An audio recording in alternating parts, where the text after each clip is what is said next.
दास की हत्या का मामला है। ये बीजेपी नेता शुभेंदु अधिकारी ने दीपू के पिता से बात की है। दीपू चंद्र दास के पिता रविलाल चंद्र से बात की है। ये बड़ी खबर निकलकर सामने आई है। कट्टरपंथियों ने जिंदा जलाकर की थी दीपू की हत्या। ये बड़ी खबर निकलकर सामने आ रही है। तो कट्टरपंथियों के द्वारा जो है दीपू की हत्या करने का मामला और दीपू की जिंदा जलाकर हत्या करने का मामला जो है वो सामने आया था। ये बड़ी खबर जो इस बीच निकलकर सामने आ रही है। दीपू चंद्र दास की हत्या का पूरा मामला है। ये बड़ी खबर निकलकर सामने आई है और शुभेंदु अधिकारी ने दीपू चंद्र दास के पिता से बात की है। कट्टरपंथियों ने जो है दीपू चंद्र दास की हत्या कर दी थी। दीपू चंद्र दास को जिंदा जला दिया था। तस्वीरें आपकी स्क्रीन पर आप देख सकते हैं। तस्वीरों में किस तरीके से दीपू चंद्र दास को जिंदा जलाने का मामला सामने आया। ये तस्वीरें हैं आपकी स्क्रीन पर। बड़ी खबर जो इस बीच निकलकर सामने आ रही है।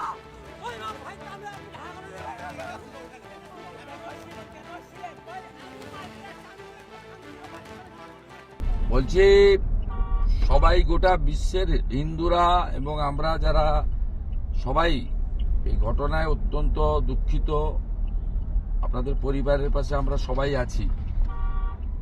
আপনাদের যদি কোনো রকম সহযোগিতা লাগে যে ভাইটা গেছে তার মাধ্যমে আমাকে জানাবেন এবং একজন হিন্দু হিসেবে আরেকজন হিন্দুর পাশে দাঁড়ানোটা আমাদের কর্তব্য। সকলেই বিচলিত আমরা।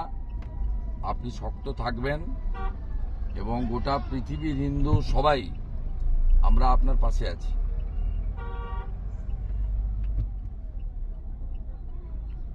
ভাই ফোনটা নিন।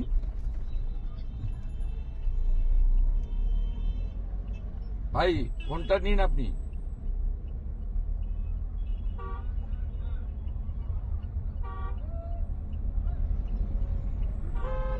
ভাই ফোনটা ধরুন। যে ভাই ফোনটা ধরেছিলেন ফোনটা নিন।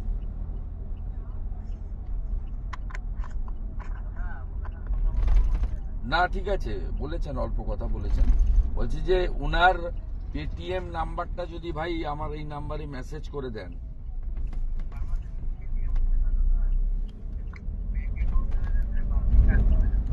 না আমরা ভারত থেকে টাকা দিতে গেলে পেটিএম ছাড়া দিতে পারবো না।